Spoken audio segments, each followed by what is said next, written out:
Good morning. We come in our daily Bible reading to Revelation chapter 13.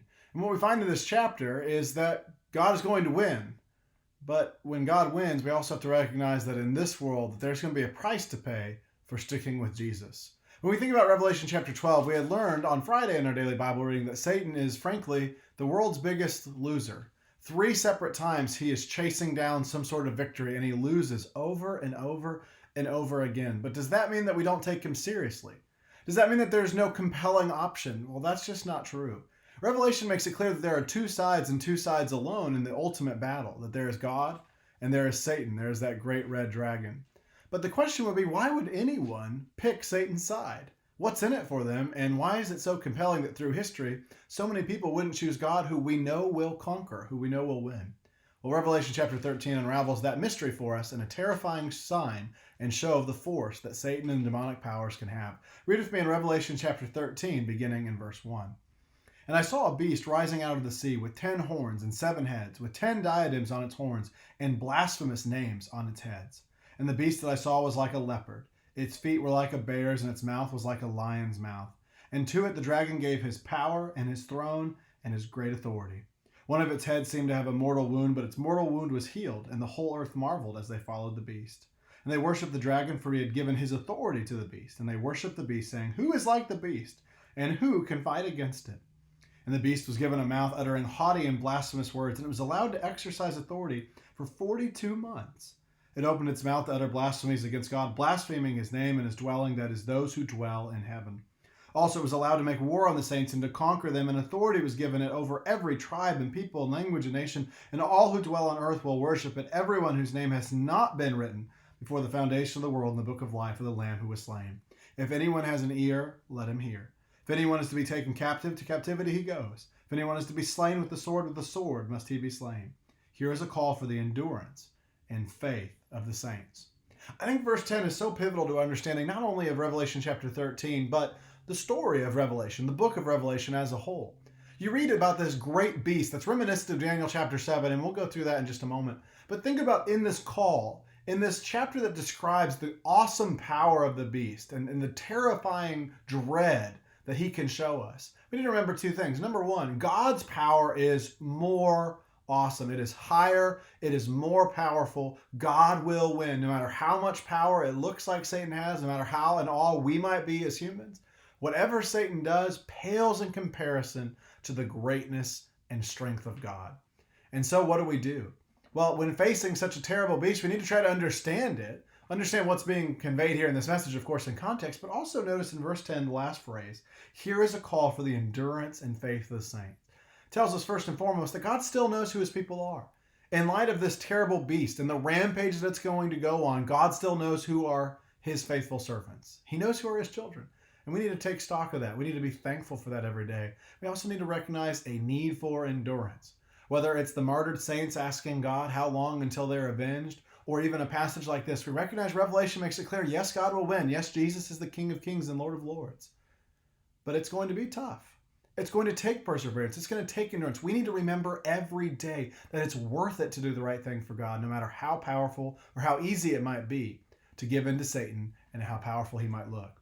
Now let's talk about that beast. In verse 1, he has 10 horns and 7 heads with 10 diadems on its horns and blasphemous names on its head. So we know right off the bat that this is not a good character. And we know that as it comes to persecuting Christians, and saving or being bowed down and worshipped by non-Christians, that this is not a good beast. But notice the description, these 10 horns, 7 heads with 10 diadems on its horns.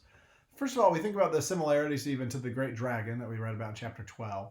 But also we recognize here that there is power in the horns. There is wisdom in the heads. And even the 10 diadems, it's going to have authority. And that's exactly a word that pops out here twice. Notice in verse 2, the last phrase, to it the dragon gave his power and his throne and great authority. And then in verse 4, they worshipped the dragon, for he had given his authority to the beast. And they worshipped the beast, saying, who is like the beast and who can fight against it? So whatever this beast is, who is it working for? Who is it related to?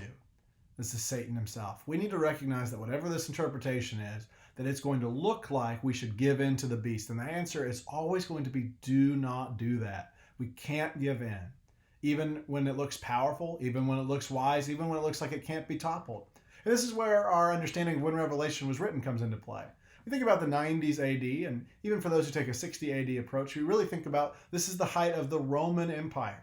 And as we look at the end of that first century, look at 95, 96 AD, what we recognize is that Rome could look around and say, who's going to defeat us? Who could possibly topple us? We are so strong. We are mighty. We are so wise and smart in how we have coalesced these armies and this whole land.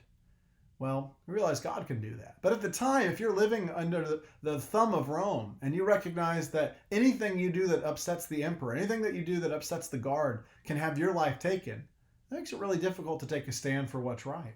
And you recognize Satan is behind that great power. He's behind that great authority. So there's this interesting verse in verse 2. The beast I saw was like a leopard, its feet like a bear's, and its mouth like a lion's mouth. Now, this is reminiscent of a vision of Daniel in chapter 7.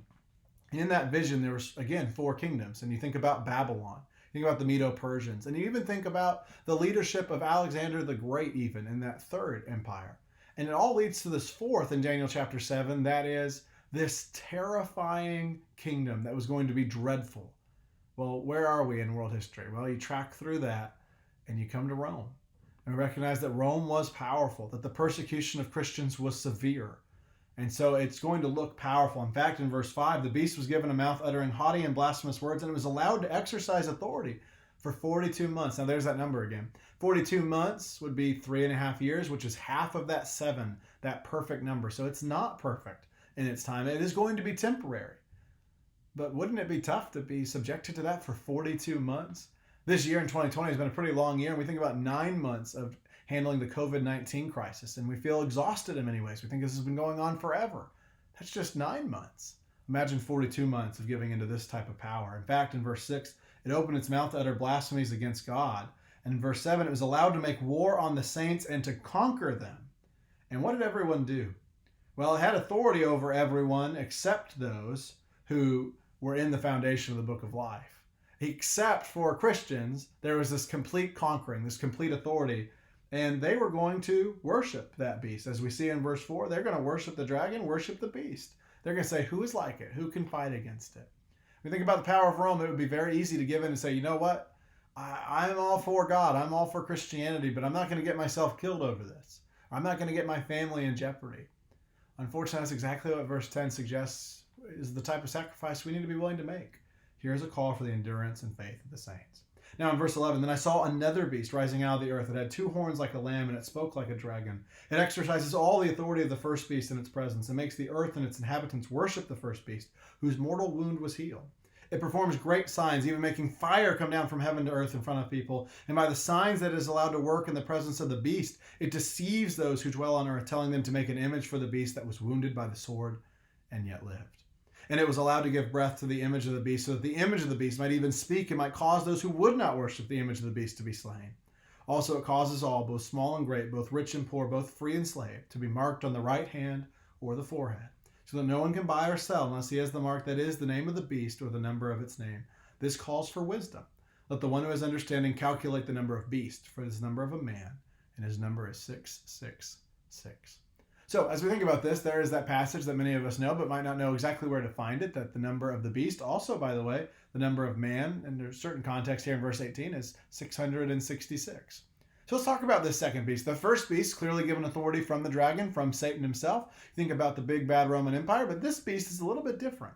In verse 11, it had 2 horns like a lamb, and it spoke like a dragon. And again, verse 12, it exercises this authority.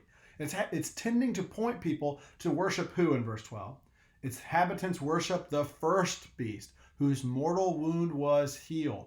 Now you think about this, the beast could be damaged. You could make war on it, but only God could truly topple this beast because it can keep on living. It has the 7 heads. It has the 10 horns. And so as we think about this beast, it's directing attention. It's directing worship, right? So we have this spiritual element, this false prophet element here of this second beast. So you see these 2 horns.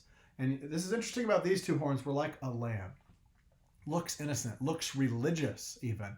And so you might say, if I'm in 1st century Rome or if I'm in 21st century America, I'm not going to just bow down to the beast if I'm a Christian. I might be scared of losing my life, but surely I wouldn't make that obvious of a call. Well, what if someone could persuade you that you could kind of do both? What if you can love your country on an equal level with loving your God? You see, that can be a temptation for us even in 21st century America. But God makes it clear we love him and we enjoy this world insofar as we try to please him and accept his blessings in our life. But God has to be first and only. And so we recognize this second beast is a distraction. It is a false prophet beast. In fact, in verse 13, it performs great signs, even making fire come down from heaven to earth in front of people, and again, giving its power. What is it trying to accomplish in verse 15?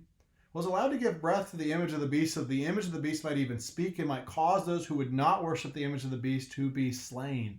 Trying to persuade us to give up on God, to worship the dragon, to worship the beast who the dragon has given its authority to. And so then as we recognize here in Revelation chapter 13 that those who are opposed would be slain, we recognize the stakes of this war are as high as possible.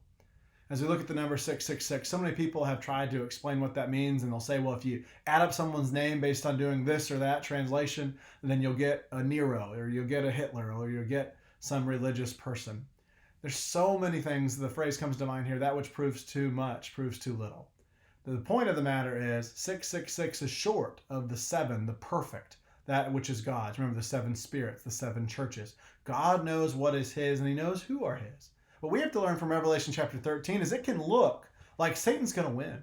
It can look like this world has it out for us, and it does. Because when we're apart from God, there is no ultimate protection from all of the impacts of sin. But in heaven there is. When we strive to be with God, when we have endurance, when we keep our faith, we're going to work towards the end of Revelation the next couple of weeks as we get to Revelation chapter 21 and 22. Recognize there is ultimate protection, ultimate shelter, and we have no need of anything because God is there. The question is, will we look at the power of the beast and bow down now because it's easier, or will we stick it out and be with God forever, for all of eternity, as he desires for us to see, to know, and to remain faithful for always? Well, join us tomorrow as we study Revelation chapter 14 and continue learning about this war between God and Satan.